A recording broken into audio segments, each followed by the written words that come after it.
Hello and welcome to Weekly MTG. I'm your host, Blake Rasmussen, and I am joined today to talk about Wilds of Eldraine by Sarah Wassell and Ian Duke. Welcome, you two. Thanks, Blake.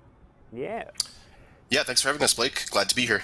Yeah, real quick, before we dive into all the previews that we're going to talk about, can you tell the people at home a little bit about what you did on the set?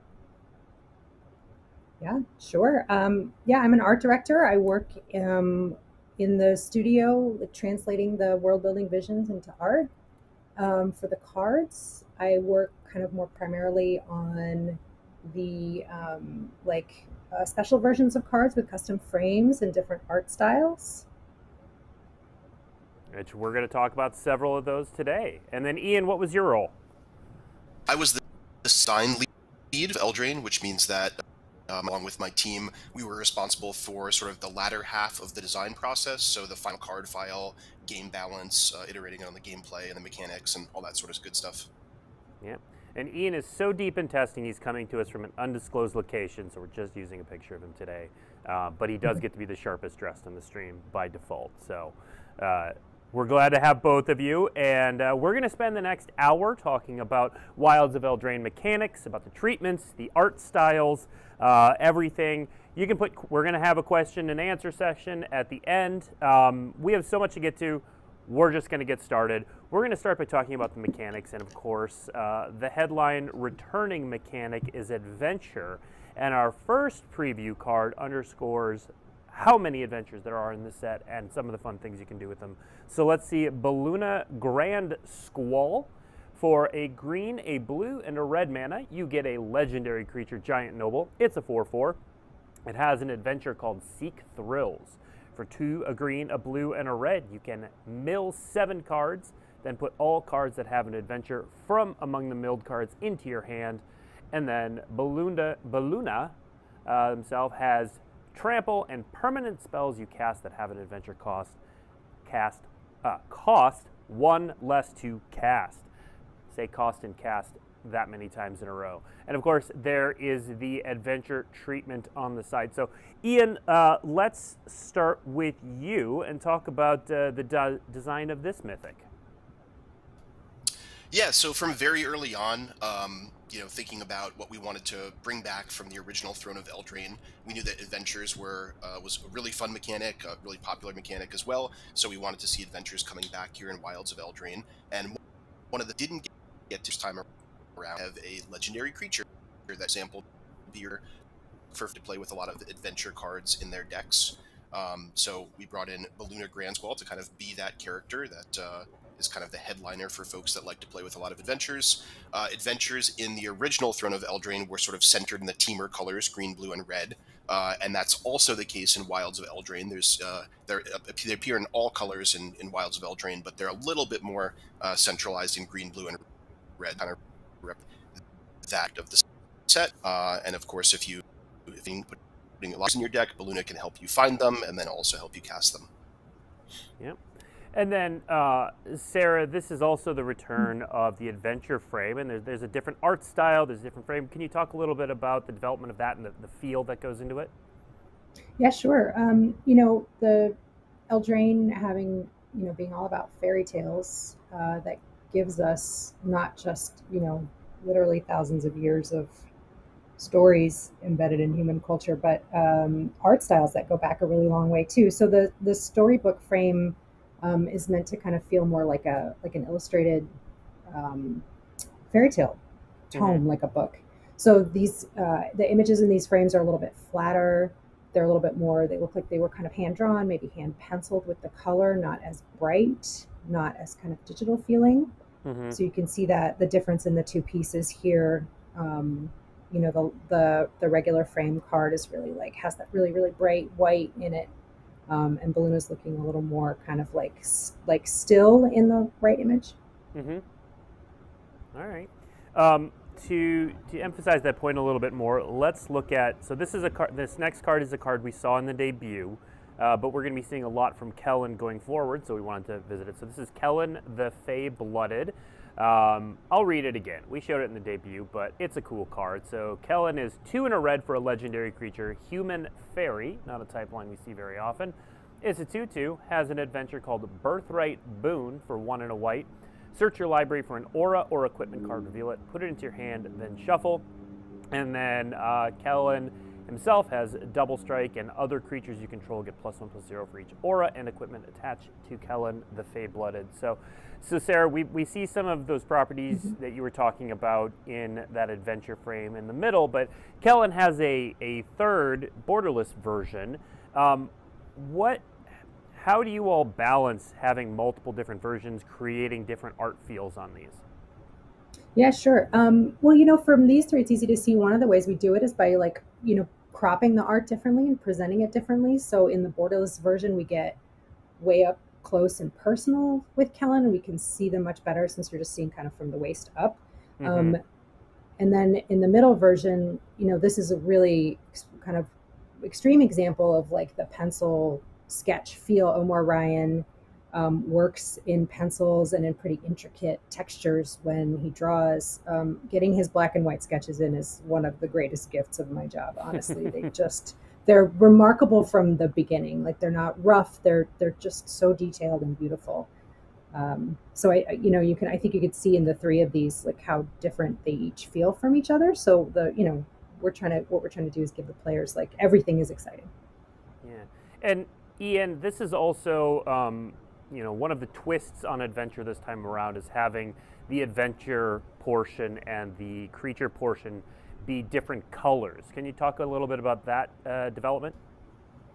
Yeah, absolutely. So like I said earlier, we knew we wanted to bring back adventure. We knew it was something that players would expect to see when we return to the world of Eldraine, but we wanted to put a little twist on it this one. So we've done some of the adventures in the set, not all of them, is they're what we call internally off-color adventures, which means that the adventure spell, the instant or sorcery portion, uses a different color of mana than the creature itself. So here Kellen has a white adventure, but is a red creature himself.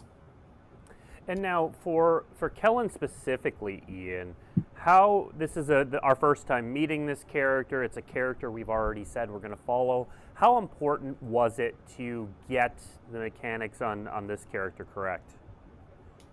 Oh, it was really important. We knew that Kellen would be an important part of the storyline from pretty early on, so we knew we wanted to have a Kellen card in the set, and my team worked very closely with our creative and art folks to make sure that we were representing the character well.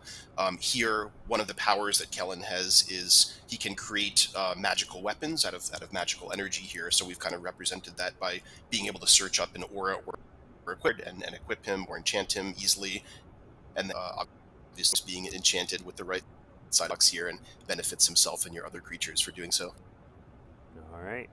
Let's move on to our next mechanic, and we're going to use a little bridge because our next card, Conceited Witch, has both adventure and creates a role token. So Conceited Witch is 2 and a black for a 2/3 human warlock. The adventure is a single black for Price of Beauty, a sorcery which creates a wicked role token attached to target creature you control, and it is a 2/3 with menace. So Ian, give us a quick overview of role and what it does in the set.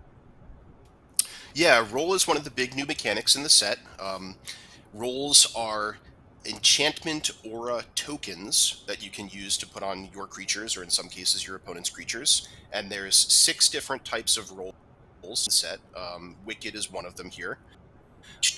Different, and each card you to create a role will tell you which role to create and how to put it onto a creature.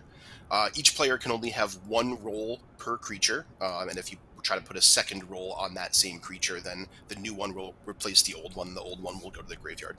Mm-hmm. And these wicked role tokens, we're printing these tokens, right? They're coming in packs. Yes, we have tokens available to represent roles, and the tokens themselves are not edited, but they have a role on the top and a role on the bottom.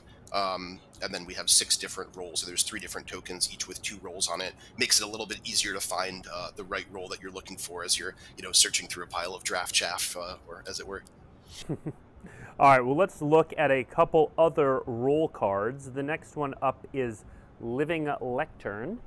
So this is 1 and a blue artifact creature construct. It's a 0/4. And you can pay 1 mana and sacrifice Living Lectern to draw a card and create a sorcerer role token attached to up to 1 other target creature you control. Activate only as a sorcery, but that feels thematic. The sorcerer role is enchanted creature gets +1/+1 and has whenever this creature attacks, scry 1. So talk about, Ian, a little bit about how I was gonna say this eventually. The role that role plays in draft. Yeah, roles are sort of the glue that binds the whole set together. There's really a ton of things you can do with them, and I'm sure we'll talk about some of those as we go on through today's show. But the most important things about roles is that they are enchantments, so they'll trigger anything that you have that cares about creating enchantments, or enchantments entering the battlefield or going to the graveyard, or your creatures being enchanted.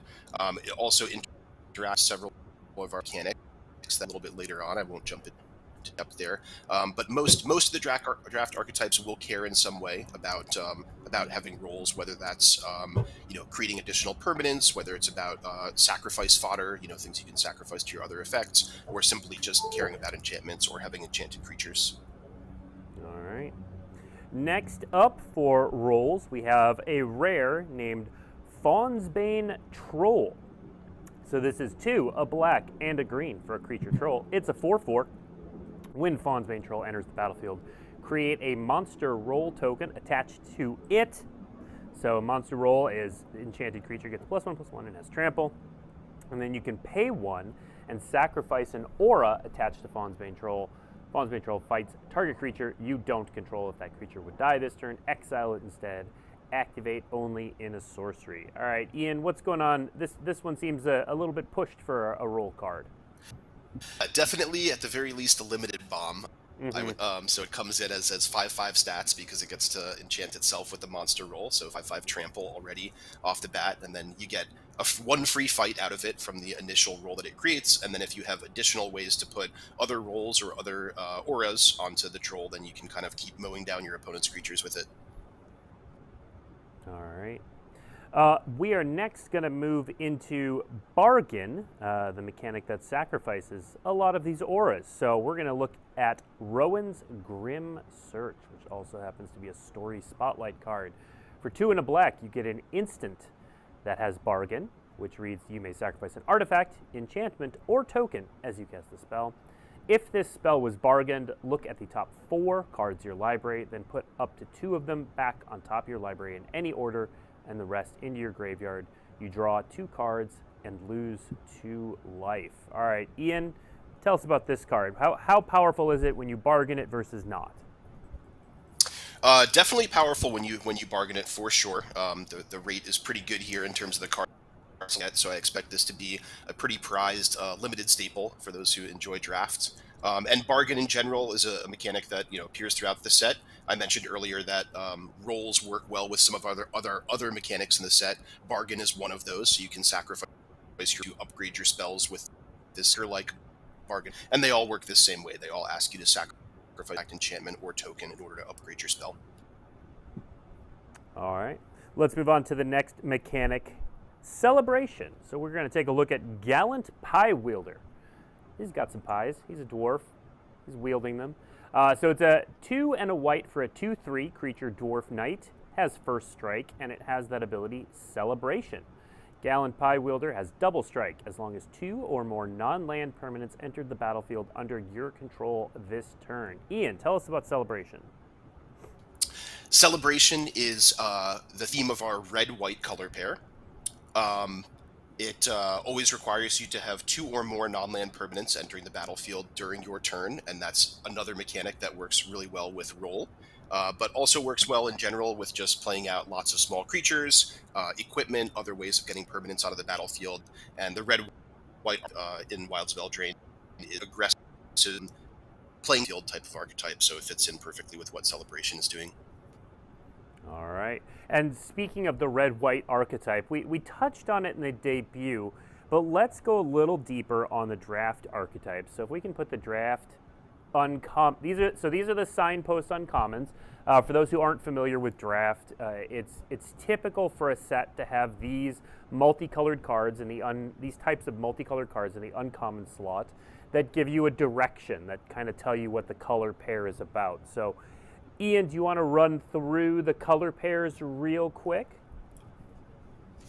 Yeah, absolutely. So one of the cool things we did with this set is that each of the color pairs for the draft archetypes is strongly associated with basically its own fairy tale story. And we made sure that very early on we tied in the art and the flavor of those cards that are associated with that color with that. So just to use an example here, toward the upper right, Ruby Derricker, which are Little Red Riding Hood analog type of character here. And she's strongly associated with the red-green color pair, which cares about creatures with high. So to run through all the color pairs here real quick, in the top left, white-blue is the Frost Queen, and that cares about tapping your opponent's creatures and getting rewarded for that. Second up, we have blue-black. This is our Enchanting Slumber, which is based around fairies as a creature, and is kind of letting blue-black control. In the top center, we have red-black. This is the Dark Piper, which is rat tokens aggro. So you create lots of these 1/1 rat tokens that can't block, like to attack your opponent and get rewards for your creatures dying. Next up is Ruby and the Wolf, which cares about creatures with power 4 or greater. Then we have in white-green Armont and the Beasts, about enchanted creatures, type that the most cares about having lots of enchantments and enchanted creatures. White-black is Pale as Snow. This archetype is about bargaining and sacrifice and cares about creatures and enchantments leaving the battlefield under your control. Blue-red is the Magician's Misstep and cares about instants, sorceries, and casting adventures. In the bottom center, we have green is Reda, the Witch Hunter. This is Hansel type of story here, and the range deck that cares about food. Red-white, as I mentioned earlier, is an aggressive deck that cares about celebration, so having multiple permanents enter the battlefield under your control each turn and being very aggressive. And then green and blue is the Kingdom of Storms. It's sort of our Jack and the Beanstalk type of fairy tale here, and that's into big spells that cost mana value 5 or greater. All right. And then before we move on to promos, we've got one last preview card in the mechanics section, just because it is a story spotlight card. If you were keen-eyed in the debut, you might have caught this reprint's name on a piece of art, but Glass Casket is coming back. And for those who don't remember this card, it's 1 and a white for an artifact. When Glass Casket enters the battlefield, exile target creature an opponent controls with mana value 3 or less until Glass Casket leaves the battlefield. And it's gotten a bit of an update on the art in the past set. It was sort of the Sleeping Princess analog, and here they're using the Glass Casket to do some magic around the realm of dreams. So repurposing that reprint. Happy to see it back. Saw a good amount of play back in the day.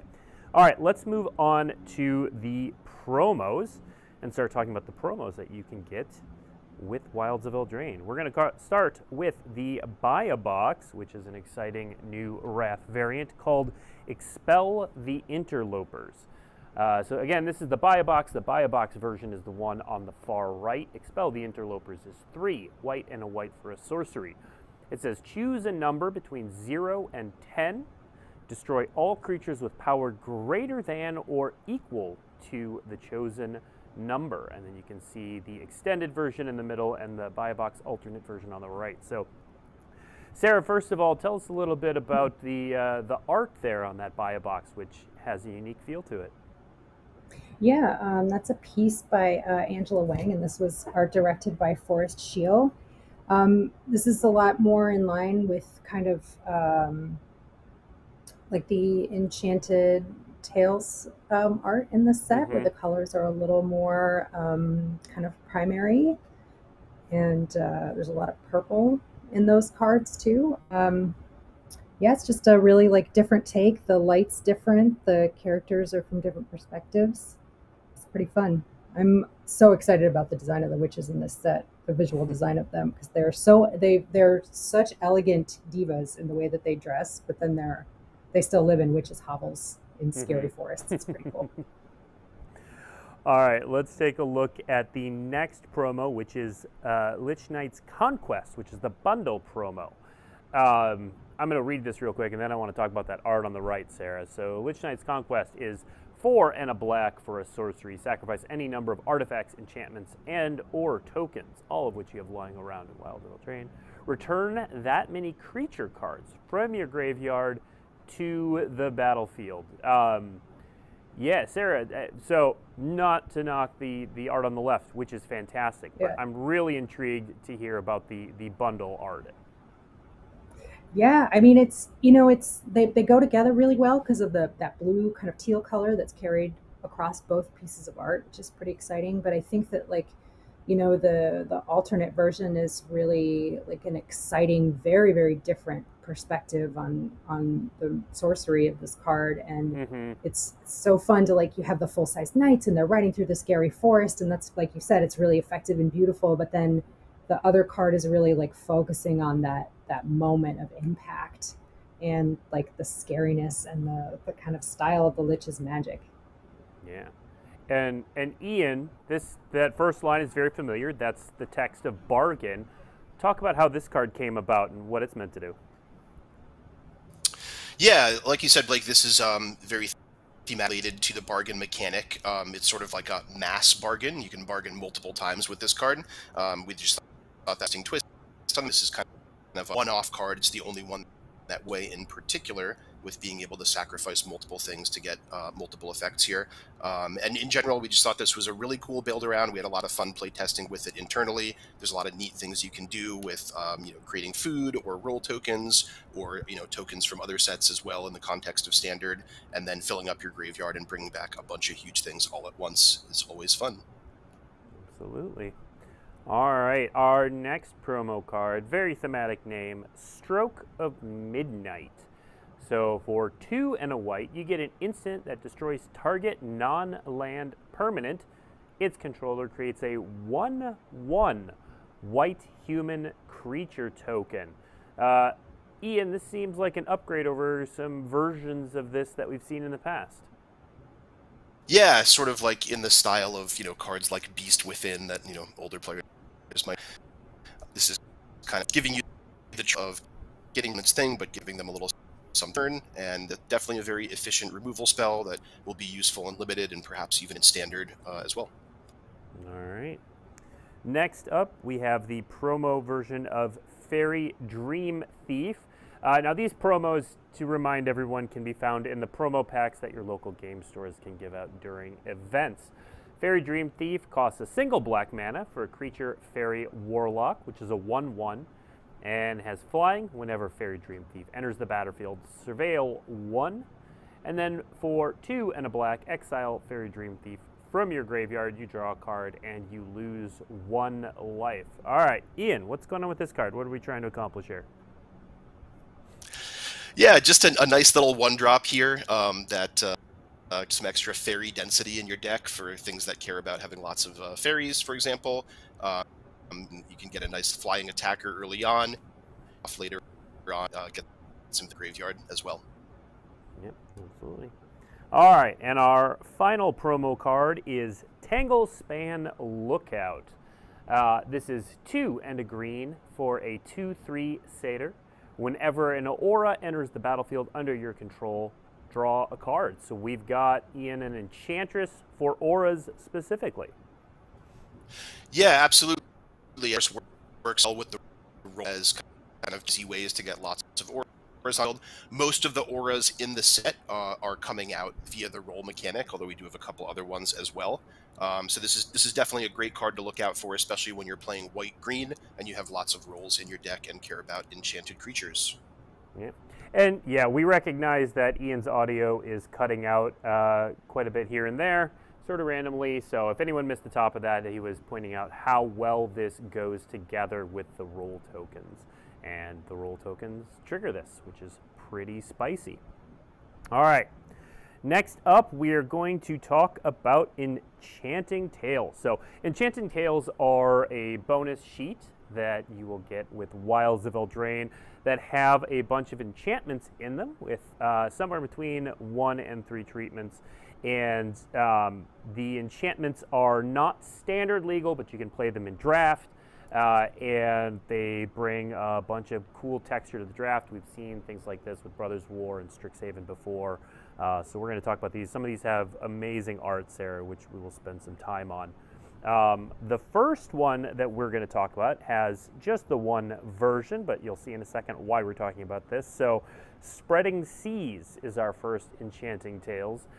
Before we talk about the art, Sarah, I'm going to note that, so like we've done in the past for Strixhaven, for Brothers War, some of the Enchanting Tales are going to be banned in Historic on day 1 on Magic the Gathering Arena. Spreading Seas, believe it or not, is one of them. So this card is going to be banned. There are going to be 6 total Enchanting Tales cards banned in Historic on day 1.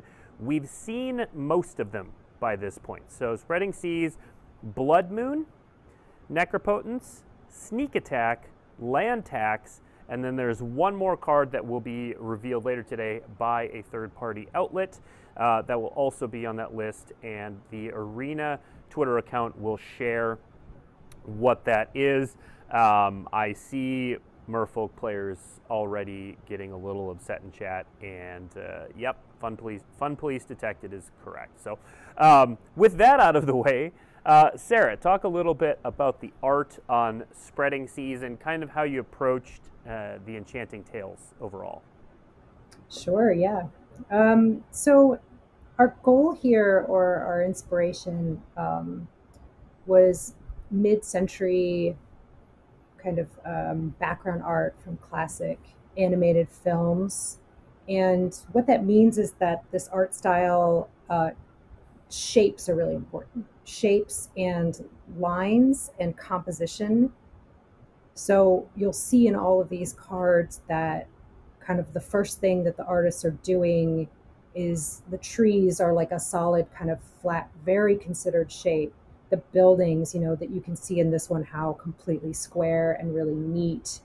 And that, you know, the relationship between the sky and the castle is really like, there's not a ton of detail in the sky, and that's on purpose to give the castle this like breathing room and like this kind of elegant, brave minimalism.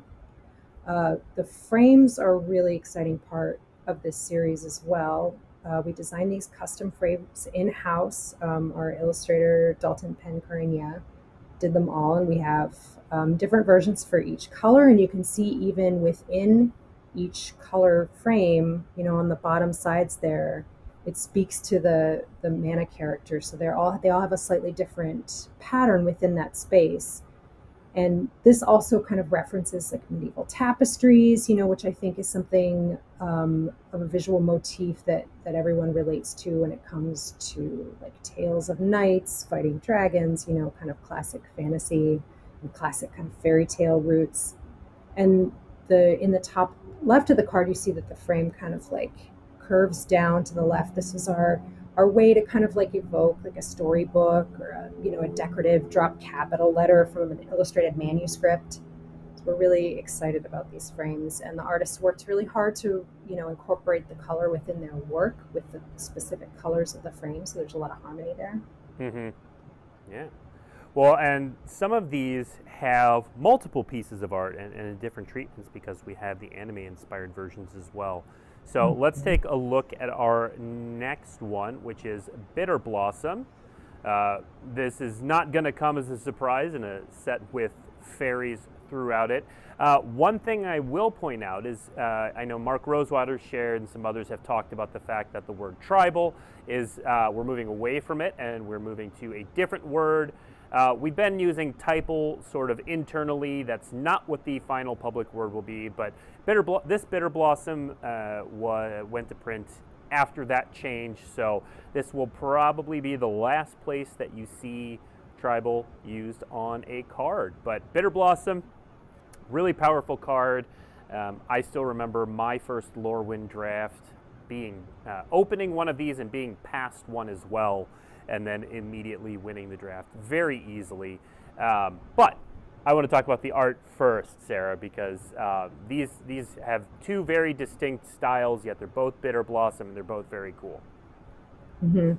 Yeah, so we work with a Japanese art agency called Kobudo that helps us with the commissioning the anime art because they've been around for 100 years. They're specialists in working with the best kind of anime style artists in Japan. And I think that with the two of these together, you can really especially kind of see how aggressive the style of the Enchanted Tales art is, right? If you look at the fairy's little tiny feet, I mean, we know those are feet, we can see those are legs, but almost those shapes are so strange. They're almost like abstract shapes of feet. Of course, the artist Serena Malian did an amazing job of like tucking that little fairy inside that flower. And then, you know, the anime version like has so much expressiveness, that little line of drool coming down from their face, like their little tousled hair, and the beautiful kind of still like enchanted sleep dripping off the edges of the flower petals. Yeah, it's pretty exciting to have both of these as an option. And let's look at our third one. We'll talk about the art for that, and then we'll go back to Ian to talk about the role of these in draft. But this is a card near and dear to my heart. That pun is intended. Let's see, Defense of the Heart. 3 and a green for an enchantment that says at the beginning of your upkeep, if an opponent controls 3 or more creatures, sacrifice Defense of the Heart, search your library for up to 2 creature cards, put those cards in the battlefield, and then shuffle. Sarah, again, 2 very distinct styles on these 2 versions of the same card. Yeah.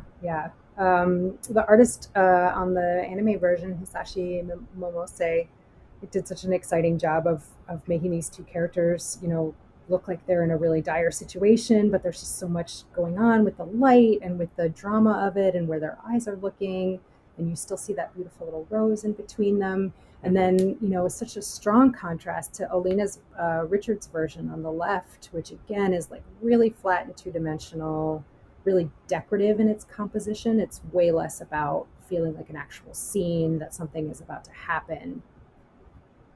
Yeah. And for those asking in chat, no, this one is not banned in Arena. The 6 cards, the 5 of which I named earlier, and there will be another one revealed on a third-party outlet, are these 6 that are banned. Defense of the Heart, play with it in Historic to your heart's content. Now, Ian, so one of these shows up in every draft pack, which, not one of these Defense of the Heart, but one of the Enchanting Tales. Talk about the texture that adds to the environment. Yeah, it adds a lot of fun in just in making each draft different from the one before it. These serve a lot of roles in the set. For one, they're all enchantments, which plays in really well with themes in the set, including all the things that care about like roles and auras and enchanted creatures and enchantments and things along those lines. So they play into those themes as well. But because these are sort of iconic fan favorite cards from all throughout Magic's history, they're all very from one another. Them are very roundy as well, so you can have, you know, you open an exciting card from this bonus sheet and get a really cool, I don't know, rare or mythic rare enchantment from Magic's past. That's a really fun thing to build around. It can take your draft in a different direction. All right. And the other thing I want to note about the Enchanting Tales is they do have this cool foiling we're calling confetti foiling. I believe we have a video. You might have seen this in the debut as well. But there we go. So the confetti foil versions will have different collector numbers. Those collector numbers will show up in the card image gallery. So you can see how gorgeous these look. And that shimmer they have to go along with it. For those asking about how and where you can get the Enchanting Tales in the different versions, with the different foiling, all of that sort of stuff, if you head to dailymtg.com at the conclusion of the stream, there will be an article up called Collecting Wilds of Eldraine that will have all of that information. Speaking of Collecting Wilds of Eldraine, Wilds of Eldraine, as we said earlier, is the place where you can find the universes within versions of the cards that were in the Walking Dead secret lair a while back. So we've finally gotten around to those. These will show up on the list in set boosters. For exact rarity and that sort of stuff, again, head to that collecting article on WeeklyMTG. But we're going to take a look at the universes within versions of these cards. First up, we have Greymond, Avacyn's Stalwart. So 2 and a white for a 3/4 legendary creature, human soldier. As Greymond, Avacyn's Stalwart enters the battlefield, choose 2 abilities from among First Strike, Vigilance, and Lifelink. Humans you control have each of the chosen abilities. As long as you control 4 or more humans you control get +2/+2. After that comes Geese's Favorite Shovel. This is 1 and a black for equipped creature, gets +2/+0, and has Menace. Whenever equipped creature attacks, defending player sacrifices a creature. If they do, you create a walker token. It has equip 4. Next up, we have Enkira, Hostile Scavenger. 3, a black and a green. When Enkira, Hostile Scavenger enters the battlefield, create 2 walker tokens. As long as Enkira is equipped, it must be blocked if able. When Enkira and at least 2 zombies attack, Enkira gains indestructible until end of turn, and it's a 3/3. Then we have Gregor, Shrewd Magistrate. 1, a white and a blue. Legendary creature, human advisor, 1/3 with Skulk. Whenever Gregor, Shrewd Magistrate deals combat damage to a player, draw cards equal to its power. Then we have Honsk, Slayer Zealot. For 2, a red and a green. You get a 4/4 legendary creature, human archer. At the beginning of your upkeep, target opponent creates 3 walker tokens, which are 2/2 black zombies. And then Honsk, Slayer Zealot. Honsk is just fun to say. Deals 2 damage to target creature. Whenever a zombie an opponent controls dies, draw a card. And then finally, we have Malik, Grim Manipulator. For 2, a red, a white, and a black. You get a 4/3 legendary creature, human rogue. When Malik, Grim Manipulator enters the battlefield, you and target opponent each secretly choose a creature that player controls. Then those choices are revealed, and that player sacrifices those creatures. Whenever an opponent sacrifices a creature, you create a treasure token. All right, again, those will show up in the list section of set boosters. For the exact rarity, check out that collecting article on WeeklyMTG.com. All right, that brings us to the Q&A portion of the stream. We have a few questions lined up here, but feel free to put them in chat. It always helps if you tag @Magic so that we can get to them, and we will get to as many as we can before the end of the stream. We're going to start out with, there have been some questions about the roll tokens that we saw right up front, so we're going to show those off right now real quick. We have all 6 of them, so they come double-sided like this. I'm going to note that what you're seeing on the Wicked and Cursed token is as printed. So there was an art swap there. It looks like the Cursed art and the Wicked art have been swapped. That is the case. So just note that. But each of these will come in booster packs, and it'll have the 2 rolls on them. And Sarah, can you talk a little bit about creating the art for these tokens? Yeah, sure. I mean, as you can see, there's a series, like a visual series kind of going on here. The artist, Rowena Kai, has this very beautiful, kind of eerie, but still so textured and soft feeling way of drawing and painting. The idea behind these was that since each of these is meant to represent a role from fairy tales, the object or the aspect of the card is highlighted in white. That is the kind of like thing that the role hinges on, and that's the consistency through them. And then there's like a primary color for each one. Mm-hmm. Very cool. Next up for questions, we'll go with this Sarah for this one. So previously when we visited Eldraine, all of the adventure cards got the adventure frame, the booster fund treatment. Is that the case for this Eldraine, or do the common adventures have them, or is it just a subsection? Oh, I'm not sure about that, Okay, actually. I know Sorry. the answer. Comment. What are you doing? Comment. I was. I'm asking the experts. Sorry, giving me a chance. I know You're giving me many a chance. things, but I bring I've loved guests on. Yeah. No, the common adventures do not have the treatment this time around. Yeah. I think they were looking to make that treatment a little bit more special. That was one of the pieces of feedback we got for the original Eldraine. Let's see. Next up. Ian, maybe you can take this one. How does an adventure legendary creature work in the command zone? Oh man, you're really putting me on the spot here, Blake, with the commander rules questions. I think it works mostly the way that you would expect. If you're casting it, if you've already sent it on an adventure and then you're casting it from exile, actually that's a great question. I'm not exactly that interacts with commander tax. That's a really good question there. I believe the answer is that if you cast the spell, which you can cast from the command zone, and it goes to exile for adventure, that's not your command zone, so it does not get the tax to cast the creature. But then when the creature dies, if you go to pay, for example, the adventurous... Actually, let's put Baluna up on the screen, Sean, if you could, so we can actually talk through an example. Okay, so let's say Baluna is your commander. You cast Seek Thrills. First time you cast it, it costs 5 mana. Baluna goes to exile as an adventure. You can then cast it from the exile zone for 3 mana. Commander tax does not apply at that point because it has not gone to the command zone. Baluna then dies, changes zones, whatever. You send it back to the command zone. If you now want to cast Seek Thrills, it's going to cost you 7 mana. If you want to cast Baluna from the command zone, it's going to cost you 5. However, if you cast Seek Thrills for 7 mana, put Baluna in the adventure exile zone, it'll then only cost 3. I am not a rules manager. That may not be exactly correct, but I believe that is how that works. You're right, Blake. Did a good job explaining that, right? So it's Great. If you're casting it after it's already been on an adventure, you can avoid the commander tax, but either way, you'll have to pay the commander tax to either cast it from your command zone straight up or to get it into the exile zone by casting the adventure. Yep, absolutely.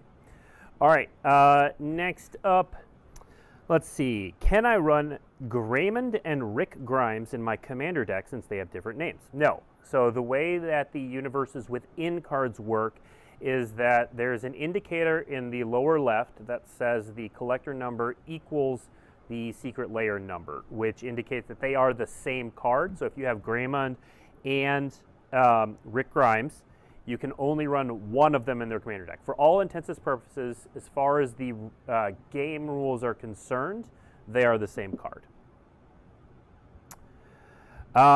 Sarah, question for you. How does the art team decide the different numbers of art treatment a card receives? Oh, that's a really good question. I think it's based on rarities of cards have something to do with it, and story highlights have something to do with it. It kind of just depends set to set, what we're feeling like has the most resonance within the world.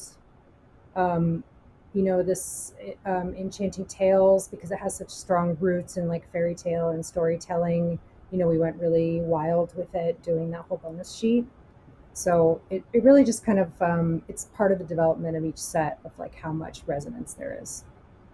All right. Next question. Let's see. Oh, where'd it go? It was a question about whether the anime versions of Enchanted Tales are only on Mythics. The answer is no. They are mostly on the Mythics, but there are some rares that have anime and confetti foil versions. I will say that all anime versions have a confetti foil version as well. There are, let me get the count here real quick, 20 cards that get the anime and confetti foil treatment. That one's that. Let's see, next question. How How many different Enchanting Tales cards are there? Great. There are 20 that get the anime treatment. I guess I might as well just finish that out and talk about how many there are overall. And the answer to that is... It's 63. It is 63. Sarah got it. Well done. I happen to have the list up in front of me. So, yeah, Sure. 63.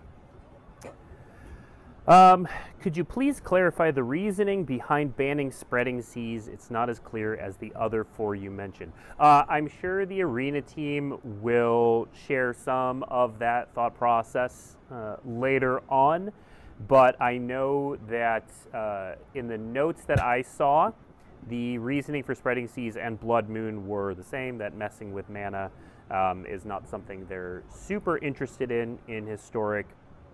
Obviously, one does all lands, one just does one land, but that was the reasoning there. I'm sure the Arena team will talk more about it. Where can we find the anime cards? Again, if you head to dailymtg.com, they will. There's a Collecting Wilds of Eldraine article that's going to give you the most detailed information on where and how to find everything. There are graphics and images and all of that sort of jazz. So definitely head there. Let's see. Will there be serialized cards in Wilds of Eldraine? No.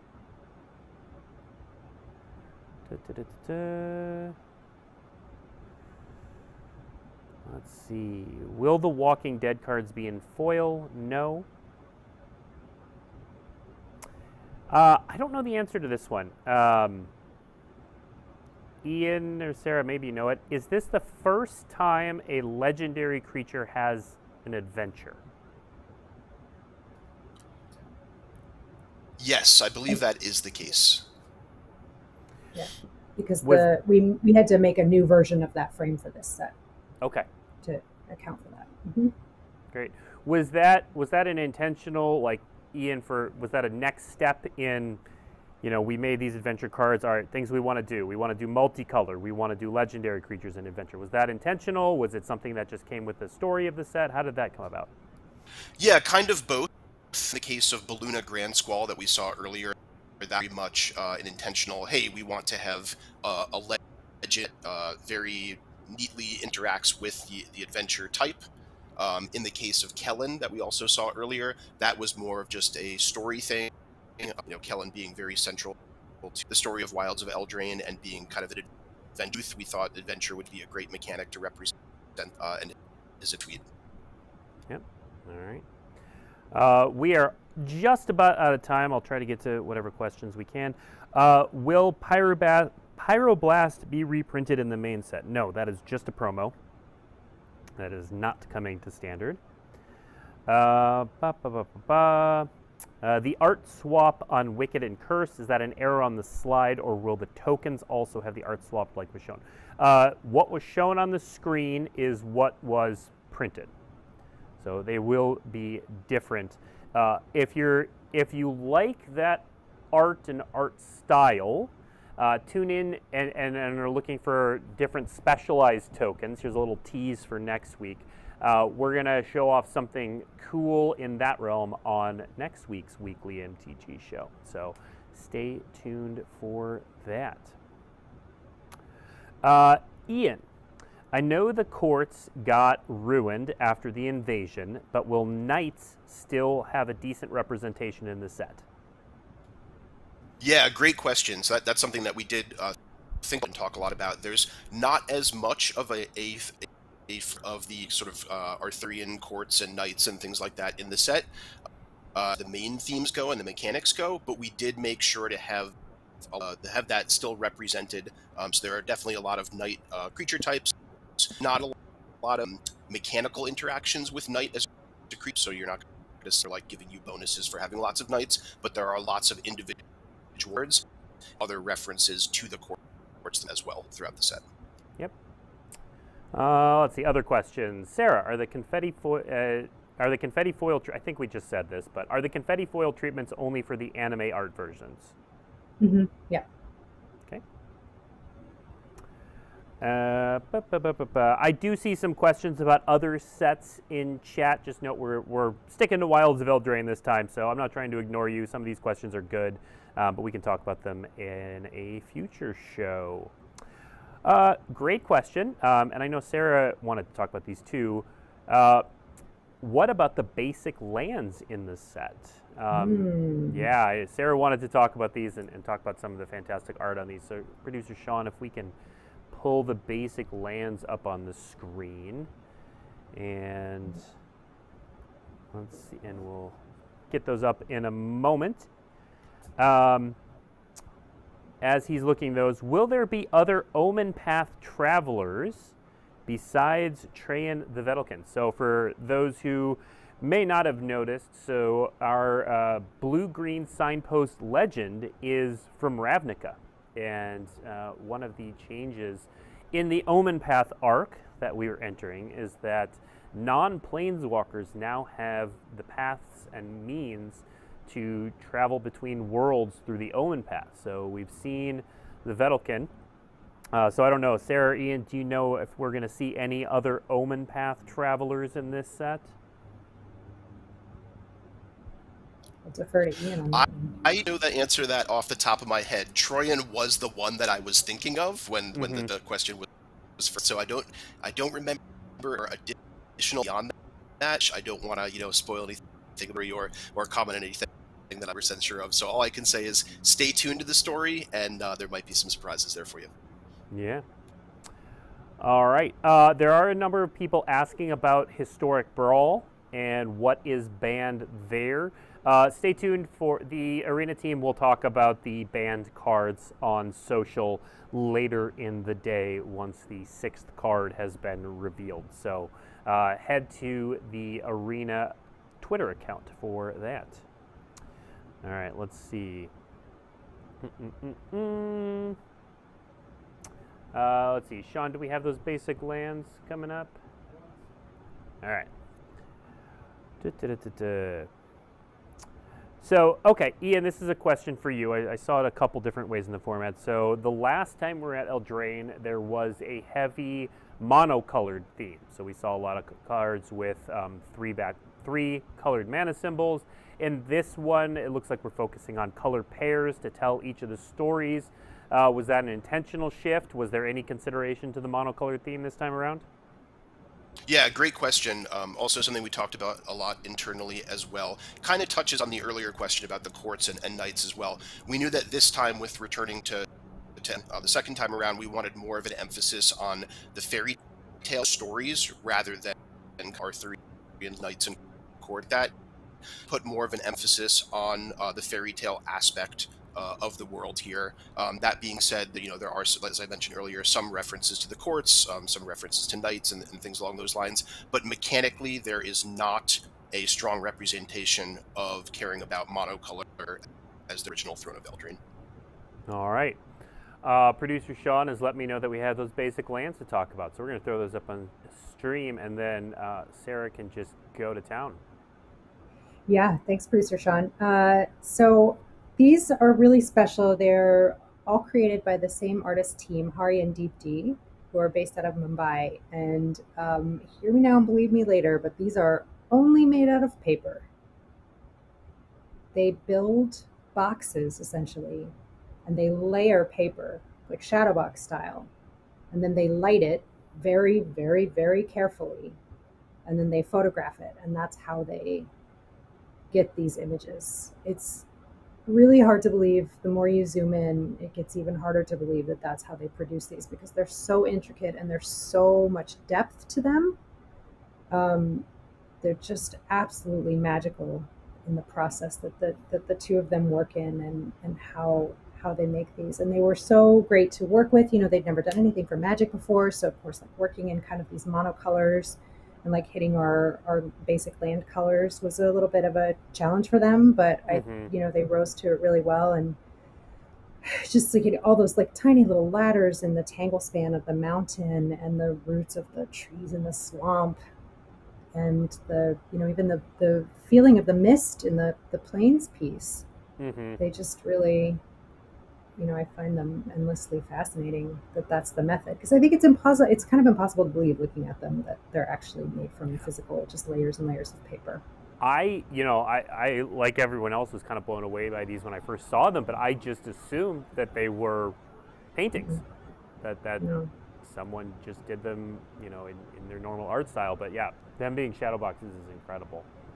Yeah, and they make the paper themselves too. You know, every part of it. It's not just that they, you know, have it laying around. Yeah, that's incredible. Mm-hmm. All right. Next up, so Ian, we have some questions about the rules around role tokens. Now, again, if you head to dailymtg.com, there will be a mechanics article that dives into the rules, but let's chat about them a little bit. So, first of all, you can only have one role on a given creature. How does that work, Ian, for roles that you control versus your opponent controls? For example, can you have two roles on a creature if two different players control them? Short answer is yes. The way I light up is you can have one role per player per creature. Okay. So the same creature can have high rolls and rolls as well. Gotcha. So if you curse an opponent's creature, they can then turn it into a sorcerer as well, and you can have a cursed sorcerer, and fun times are had by all. Let's see, next question. Are we going to have battles in this set? No, they're not in this set. That one is an easier one. Let's see. I think we've answered a number of these questions. So I'm seeing a bunch of questions about serialized cards, that sort of thing. And we have discussed those, so we're not going to jump back to them. Will the Goose Mother's existence be explained? Yeah, we'll explain it at some point. I love that people have grabbed onto the Goose Mother. It was one of the first pieces of art we showed for Wilds of Eldraine, and people seem to love it. My other favorite is the Sheep Bee. The Sheep Bee. I don't think we've seen that one yet. I can't remember which card it's in that we were talking about, but it's also a little, in one of the anime cards you can see them. It's just a tiny little bumblebee that looks like a sheep. Yeah, that's right. There is a little sheepy. Now, Sarah, you did want, we've had some questions about anime card art. Let's, I know you wanted to talk about some of the art for some of the other Enchanting Tales that we revealed in the debut. So, Producer Sean, maybe we could throw a couple of those up on the screen for Sarah to, yeah, there we go. Prismatic Omen. Oh yeah, this is a really special one because you can see in the art style is really, really clear and strong in this piece because of the shapes of those trees, right? They're basically just kind of half circles, but it's in the layering of the color on top of those half circles that turns them into trees that are, you know, that our mind can see. And the rainbow, you know, especially, hey, there's our Goose Mother. The artist was really excited to get a chance to draw this. It's such a fun, different take on it. And then there's little baby geese, also goslings. Pretty exciting. Yeah, and here's some knights, aggravated assault. This piece in particular, I really love what the artist did with the sky. There's so much like movement in this piece. You know, they are like charging forward, but then you can see those like the lines, the white lines in the sky. Like what? That's not a thing in life, but it just makes the piece feel so stylized and so beautiful and so considered.